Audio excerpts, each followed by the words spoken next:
சேலத்தை சேர்ந்த மளிகை கடை உரிமையாளர். எல்லா பெண்களுக்கும் நல்லது மட்டும்தான் செஞ்சுருக்காரு. எப்படின்னா, அவங்களுக்கு பண தேவைகள் இருக்குது அப்படிங்கிறத கருத்தில் எடுத்து அவர் செய்த உதவியில் மயங்கி அவர் மடியிலே விழுந்த பெண்கள் அவர்கிட்ட வீடியோக்களில் மாட்டியிருக்காங்க.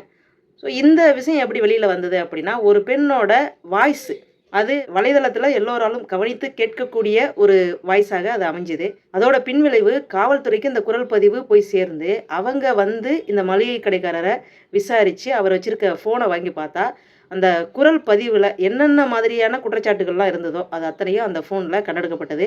இப்போ பல பெண்களை அந்த மளிகை கடை உரிமையாளர் வந்து ஏமாற்றியிருக்கிறாரு அப்படிங்கிறது தெரிய வந்திருக்கு. விசாரணைக்கு உட்படுத்தியிருக்காங்க அந்த நபரை.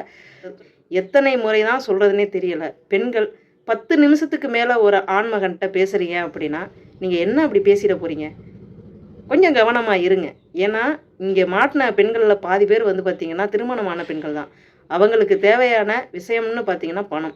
அந்த பண தேவையை கரெக்டாக பயன்படுத்தியிருக்கிறாரு அந்த மளிகை கடை உரிமையாளர். அத்தியாவசிய பொருளை வாங்கி கொண்டு வரலாம் என்று அந்த கடைக்கு சென்ற பெண்கள் தான் இன்றைக்கி அவதிக்குள்ளாக்கப்பட்டிருக்காங்க. ஸோ கொஞ்சம் பெண்கள்கிட்ட கவனம் ரொம்ப முக்கியம். எப்படி எத்தனை முறை சொன்னாலும் நம்ம வீடியோ பதிவு பண்ணிகிட்டே தான் இருக்கணும் போல் இருக்குது. மீண்டும் அடுத்த ஒரு காணொலி பதிவில் உங்களை நான் சந்திக்கிறேன். நன்றிங்க.